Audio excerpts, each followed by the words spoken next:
Hi, everybody. We're just waiting a couple minutes while people start joining. But I think I'll go ahead and get started. My name is Lisa Seco. I'm a plant ecologist with Seattle Parks and Recreation. As most of you know, I think I only recognize, there's one name on here that I don't recognize. So welcome. As you guys know, we work with the Green Seattle Partnership to do forest restoration across the city of Seattle, to care for forested parks and to build healthy forests. And so this is a critical topic today. We're going to be talking about Western red cedar decline with Dr. Joey Hulbert. So Joey, are you here? Yes, Join me. Hello, welcome. Yeah, so this is a pretty intimate webinar today. And so I think it'll be an awesome chance to ask a lot of questions at the end and have, nice detailed conversation about Western red cedar. But let me introduce you guys to Joey. So Joey, I've known now for a year, maybe just a year. But Joey has so much passion around this topic and so much creativity around how to engage people in forest health that we're thrilled to have him join us here. And I think that this is just a first conversation with forest stewards and others interested in the topic. I think there's going to be chances to continue thinking about Western red cedar decline together and hopefully coming up with some solutions. So Joey is a research fellow at the Washington State University Research and Extension Facility down in Puyallup. He has his PhD from Pretoria University, is that correct, in South Africa? And he also has his master's from the Oregon State University. So he's thrilled to come back to Pacific Northwest to be continuing his work. And we are thrilled to have him. Like I said, he's got an incredible commitment to this work and a lot of creativity. So without further ado, take it away, and we'll definitely leave time at the end for everybody's questions. I do want to make one quick note. Since we are a small group, it's not set up as a webinar, so if you can make sure that you keep yourself muted throughout the presentation, that would be helpful. And then, as Maya mentioned earlier, if you don't want to be on the recording, which is happening right now, please go ahead and turn off your video to make sure that you're not showing up there. All right, thank you so much. Thank you, Lisa. Yeah, it's really great to be here. It's such a treat to be able to engage with forest stewards, and I definitely welcome you all to share some feedback. We would love to work further with you, and so this is really my first opportunity to engage with folks like yourselves, and I would love to figure out how this can be more useful and meaningful to you all. And so any questions that you have are certainly super important, and I would love to hear your perspectives, and I welcome you to engage with us in any capacity. I don't think I suspect this will take me about 20 minutes to run through, maybe 25. So we should have plenty of time for questions. But with that said, you're also welcome to interrupt me or put something in the chat, and I'll try and keep my eyes on that so that we can have more of a dialogue as we go through.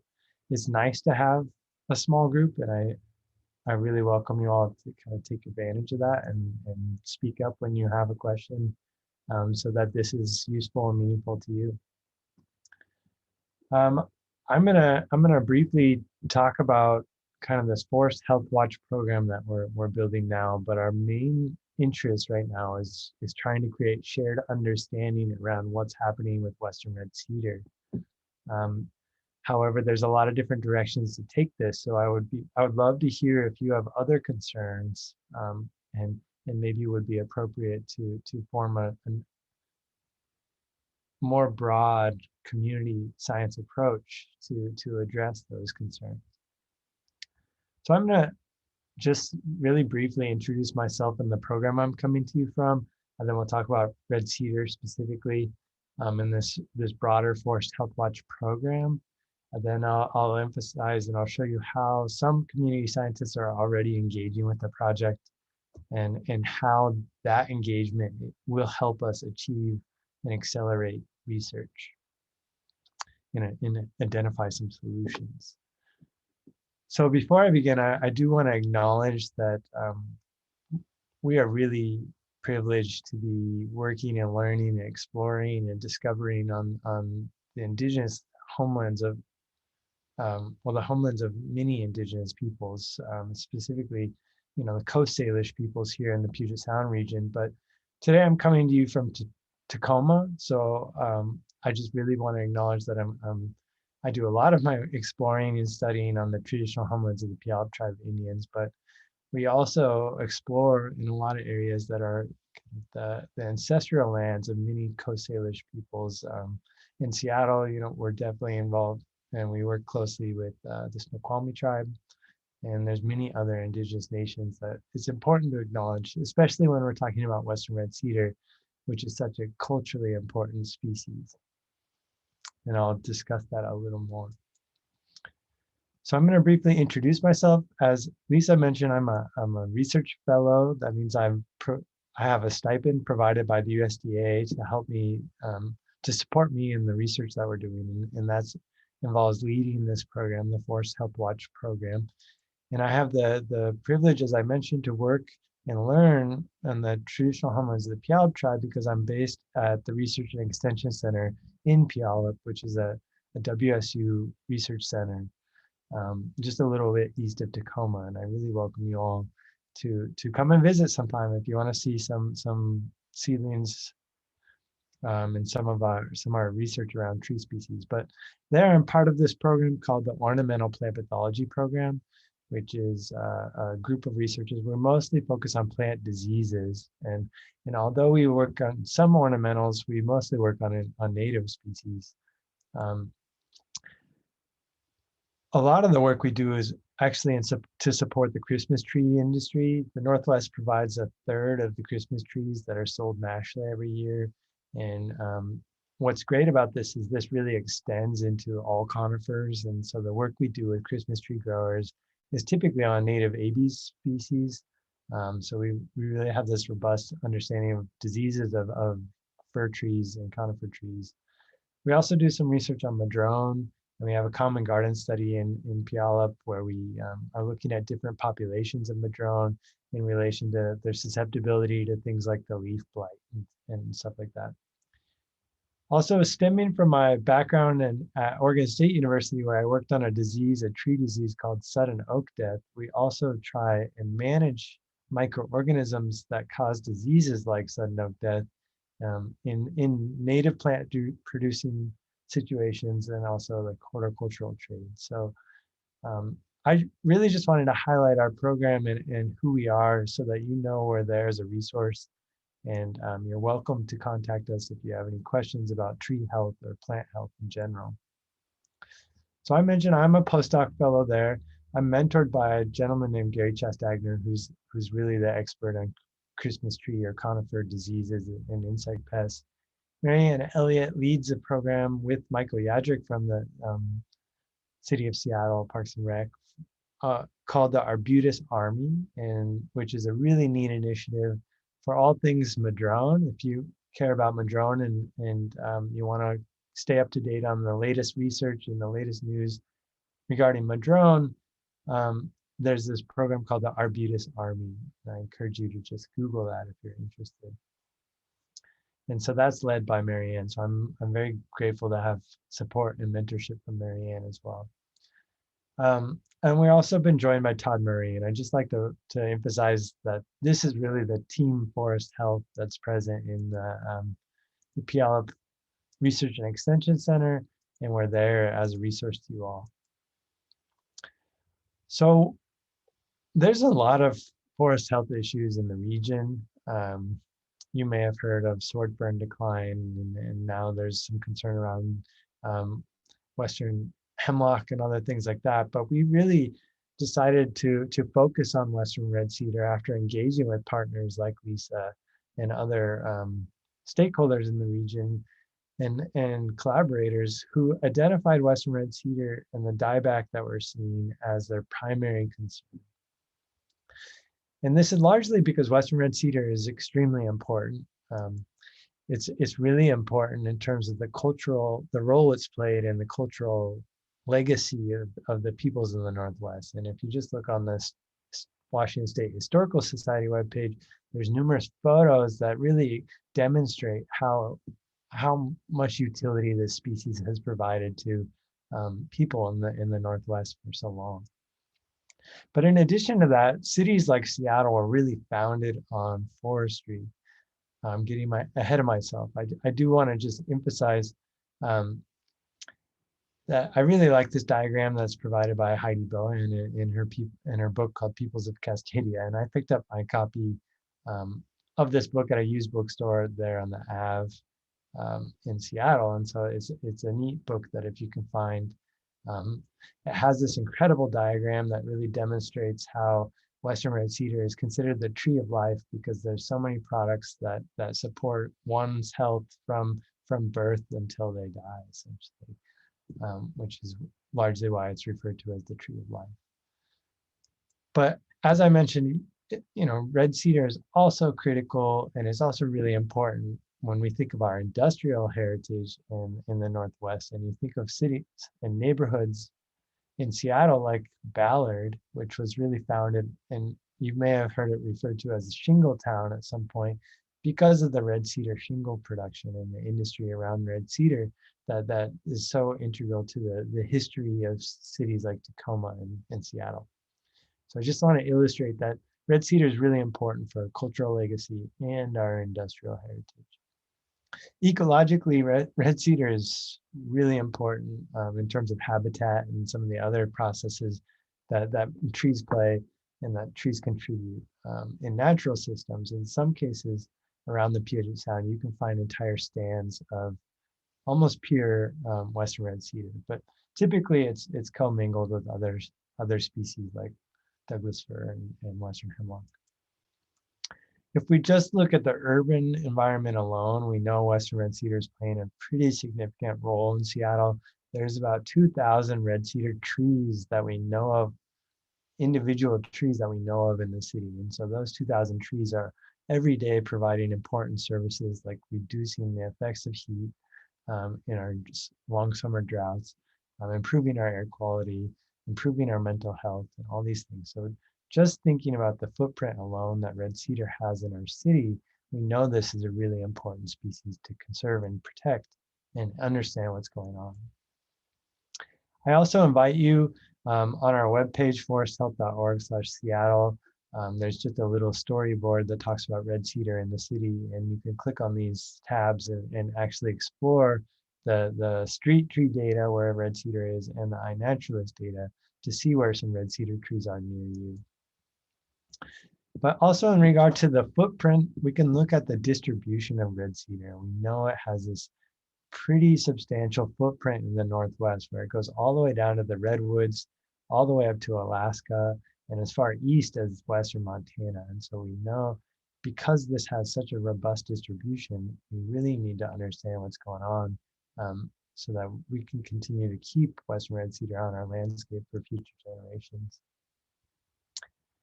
So Western red cedar is important because of the cultural legacy, because of its role in our cultural legacy, because of its role in our industrial heritage. It's all the ecological services, both natural and urban environments, but also because of its robust distribution. However, unfortunately, we are hearing a lot of concern. And as I mentioned, our partners really emphasize this as the priority concern for their operations and the things that they're doing. And this is largely because we're seeing dieback throughout the range and throughout the region. And sometimes we may see entire mature trees die. Sometimes we just start to see a tree thinning. So you start to see the canopy's extra see-through compared to other red cedar trees in the area. Sometimes we'll see top dieback and it will just slowly progress and enlarge, and eventually the entire tree will die. And sometimes it's in the middle of a forest, or sometimes it's out in the middle of a field. And this photo is in Magnuson. This one's in Point Defiance in Tacoma. I think this is the landowner in Issaquah, just to illustrate that it's pretty abundant around Seattle. We're seeing this dieback. To further illustrate that, I have some photos that have been contributed to community scientists, by community scientists, excuse me. And these are all three of these photos are from Portland. These are around King County. Paul Fisher works for King County. This is also in King County. These are around Olympia. There's a few more around Olympia, all the way up into Vancouver, Canada. So these are all from Vancouver, Canada. So we really know that throughout the range, at least on the west side of the Cascades, we're seeing similar symptoms where we see this top dieback or these thinning canopies. And this has caught the attention of a lot of news agencies, and I definitely encourage you to go and read some of these reports because they're pretty concerning when you see a headline that says it's an emergency in reference to the drought and the dieback that the city of Vancouver is seeing over the years. And you know, this NPR article is pretty great, dead tree after dead tree, the case for Washington's dying foliage. This data is also really well represented in the aerial surveys, excuse me, that are done by the state. So these, every year, the state, in partnership with the Forest Service, flies airplanes over our forests and maps areas where they see unhealthy trees. And so in 2017, they started noticing Western red-cedar dieback, and they started mapping it. And every year, they've either gotten better at mapping it or they're just seeing more. That question remains a little bit, but regardless, we're starting to see a lot more dieback across the landscape. And what's concerning is that the research is really behind the need. We're already seeing people make decisions not to plant red cedar. And this is a concern when we think about the cultural importance of this species and the need for this species to continue to persist for future generations. So there's really a sense of urgency where decisions are already being made about Western red cedar, and we still don't quite understand what's going on and what's driving this, and whether we can find solutions to keep this species in our restoration palettes or in our city plans. And so this is where community science really comes in. It's a great approach for collecting information over a wide scale and over a quick amount of time. And we also really want to use this opportunity to give back and improve the stewardship of our forests, like what you all are already doing. So not everyone has had as much training as folks like you, and there's not field guides available for the general public, but we're generally trying to raise awareness about how to recognize unhealthy trees and what we can do to find solutions to keep trees healthy in our urban environments and natural environments. So we created a program called the Forest Health Watch, and I certainly invite you to be involved in any capacity. You're welcome to just participate as a community scientist, or you're welcome to give feedback or help volunteer to make the program better in many different ways. And I encourage you to visit our webpage, foresthealth.org. It's already been shaped by many incredible people and partners like Lisa, and Lisa's and her team have really supported me personally in a lot of ways, but it certainly supported the development and the shaping of this program. But I've asked Lisa and her team for letters of support on a number of occasions, and we're really grateful that we can keep developing research ideas in coordination with folks like yourselves and Seattle Parks and these Green Cities partnerships, because you all are really the ones that are seeing the effects on the ground and making the decisions about what's needed and what's not. So within the Forest Health Watch program, there's a lot of different opportunities and resources, and I'm not going to go through each of these individually because it's kind of information overload, but I do want to highlight that we have community office hours where there's dedicated amounts of time. Like for example, on Friday, I'm there. If you have questions about how to use iNaturalist, you can come to this community office hour and we can just work one-on-one or there might be 1 or 2 other people there, and we can work together to troubleshoot how to use iNaturalist.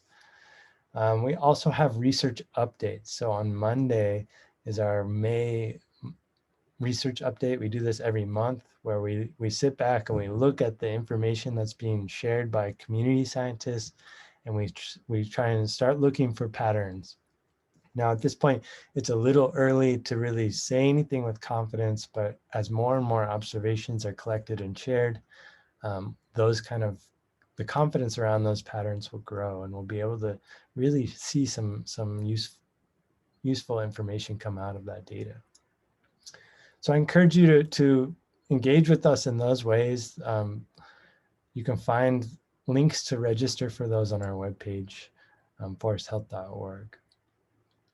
But I certainly invite you all to get involved in shaping this program. You know, your perspectives, the forest stewards, the perspectives of people like you are really, really important to us. And I really want to make sure that the research we're doing is useful to folks like yourselves and aligns with what you're concerned with and what you're interested in. So now I'm going to briefly spend a couple of minutes talking about some of the community science stuff that's happening and ways that you can contribute or get involved if you want to. So we chose to use an already existing platform called iNaturalist, which many of you may have already used. It's a pretty phenomenal tool. And so we worked with a number of partners who are already trying to track Western red-cedar dieback within their agencies, within the Oregon Department of Forestry and the Forest Service and the Natural Resources. But we worked with them to create a project on iNaturalist that's similar to the work they're doing, but accessible to more people. And the way it works is that any user on iNaturalist can share an observation of any organism. And in our case, we're asking folks to share an observation of a red cedar tree. And then the community helps you identify that observation or confirm that it is actually red cedar that you saw. And so that's just generally how iNaturalist works. You can take a picture of any organism and the community will help you identify it. iNaturalist is also using this kind of big data to develop, to train a computer, if you will, with artificial intelligence.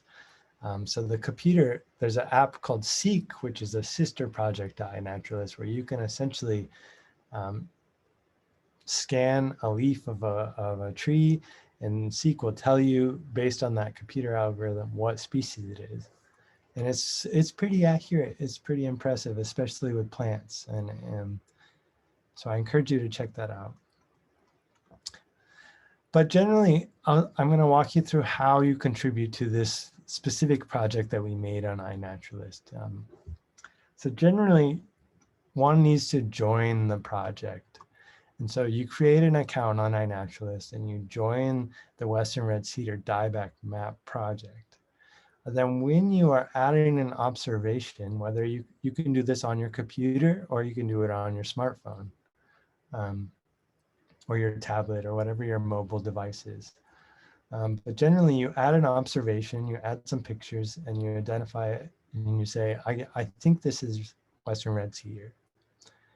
And we can talk about how to identify red cedar if you like. Given that a lot of you are working in kind of parks and urban areas, you'll come across other similar looking species like Port Orford cedar or yellow cedar. You might even come across incense cedar.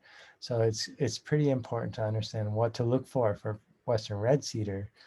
And I'm happy to go into that. But generally, once you have an observation of a red cedar,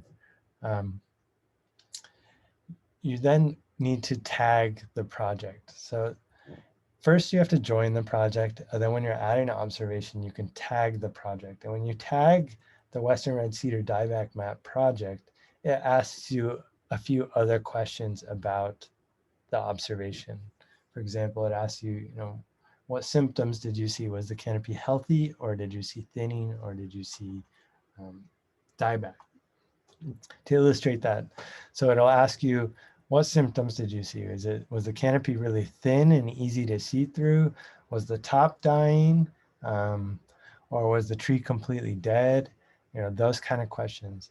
It also asked, did you see any other possible factors that might explain why that tree is unhealthy? For example, is there a fungus, or did you see any evidence of a wood borer or a bark beetle? There's also a category, you know, is it covered in an invasive plant? Is it surrounded by blackberry or something? Was it hit by a lawnmower or some other tractor that might have damaged it? Those kind of questions. You know, to illustrate some other things to look for, you know, are there fungi growing on the base? Do you see mushrooms at the base of the tree? If you peel back the bark, do you see armillaria or this kind of mycelium of a fungus? Do you see frass? Frass is a good indicator, excuse me, of a wood borer or an insect boring into the tree. Do you see insect holes? So all of this information will help us understand whether there's other factors that are playing an important role in the dieback of red cedar. Sometimes you might have to peel away the bark, and if the tree is dead, it's pretty easy to do so. But you know, it's not always necessary, but it might reveal the presence of bark beetles or the emergence of a fungus, a soil fungus.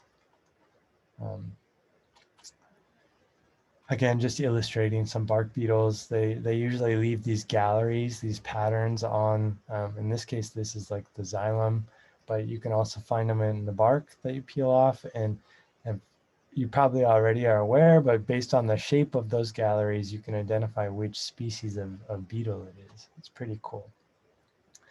We've also had some reports from community scientists seeing this fungus.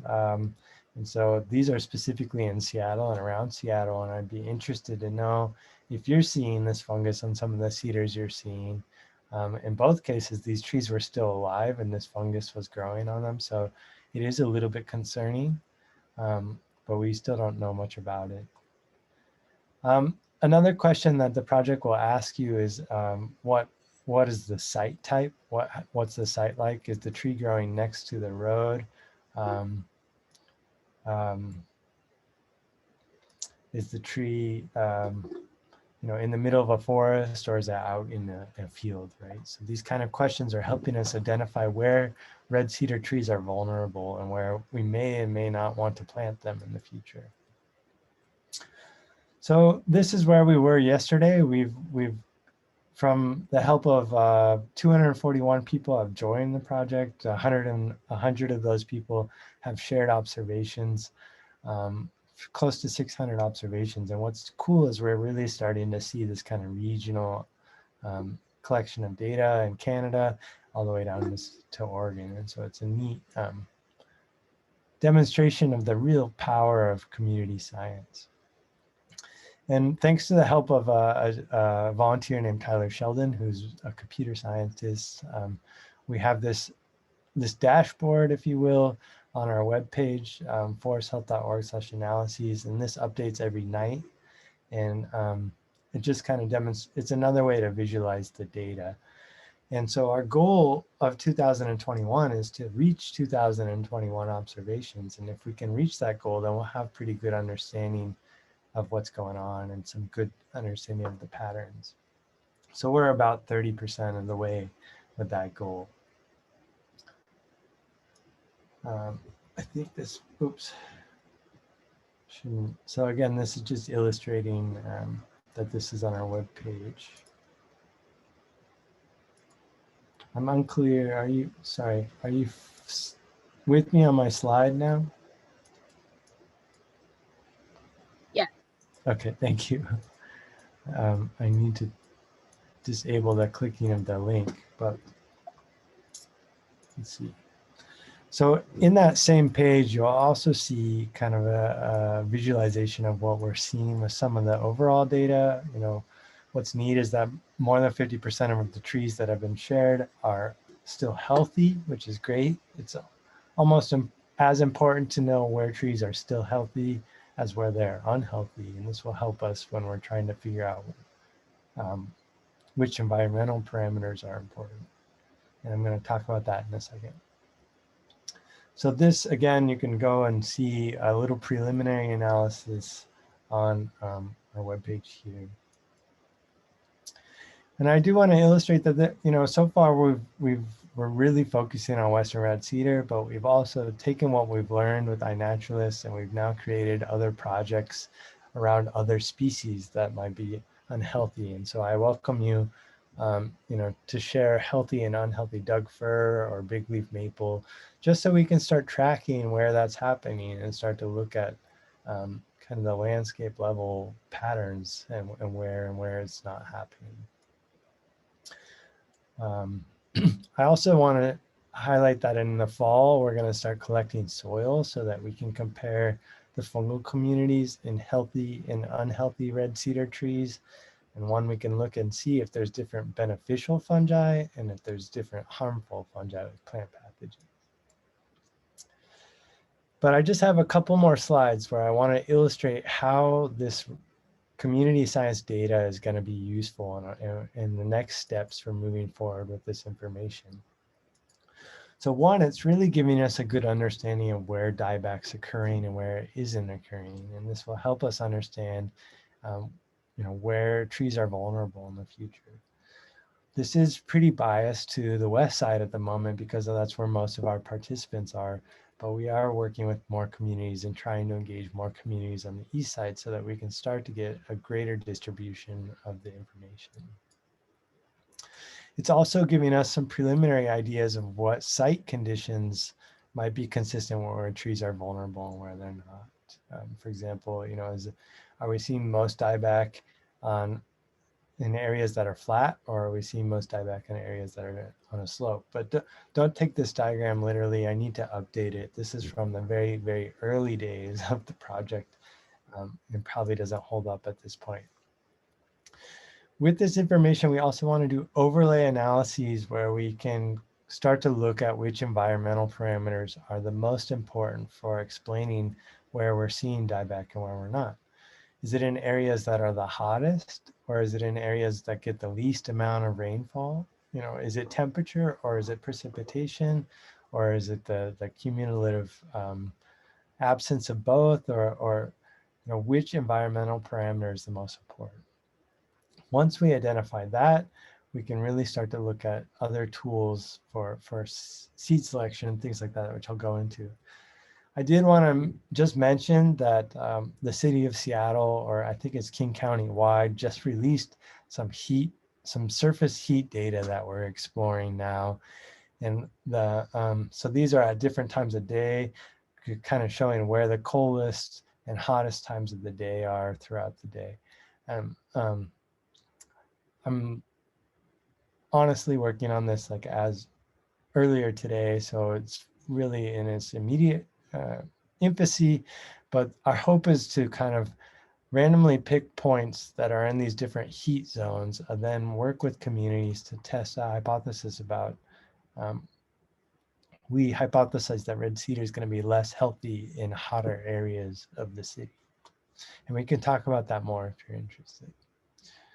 I did want to highlight that once we know which environmental parameter, whether it's heat or whether it's precipitation, for example, we can start to use more tools in our restoration activities, like the seed lot selection tool, which tells you where good seed sources would be for maintaining red cedar in future climates. But this tool, the usefulness of this tool is really contingent on the environmental parameter that you select. And so depending on whether you select precipitation or temperature, for example, you'll get different results. So it just illustrates how important it is that we really identify which parameters is the most important.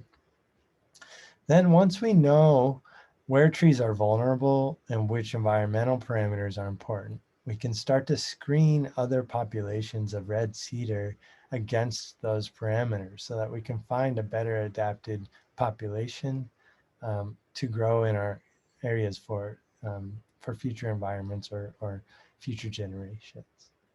So that's kind of the overall goal of where we'd like to take this this approach and this information that's being generated But really, it requires an effort from multiple people, and it's really an approach where we can work together to find solutions and create this shared understanding of what's going on with Western red cedar. So I certainly invite you all to engage with me. I would love to talk a little more now and hear any concerns or questions you have. And again, I just want to emphasize that your perspectives are really important, and we would love to hear your feedback and input. And I encourage you to engage with us in the various community engagement opportunities through our Forest Health program. So thank you, Lisa and Maya, for this opportunity. It's really a treat to be here with you all. How would you know if 10 people have reported the same tree? That's a really good question. I think it's not actually right now.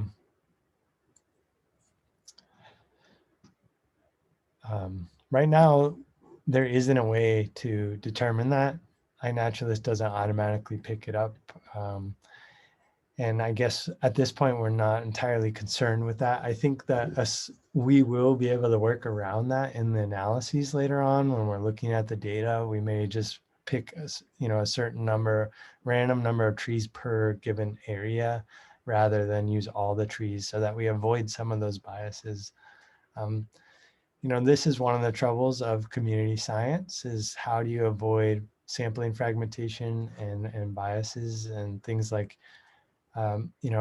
if we wanted to do this properly, we would randomly go into Carkeek Park and we would go off trail and we would, sample in places that are randomly selected. But that's not the reality of community science. But, how do we respect park policies and stay on trails, but still glean useful information?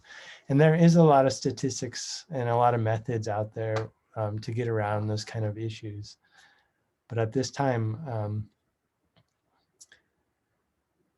I guess, what's interesting about that comment is that each of those observations is a different point in time.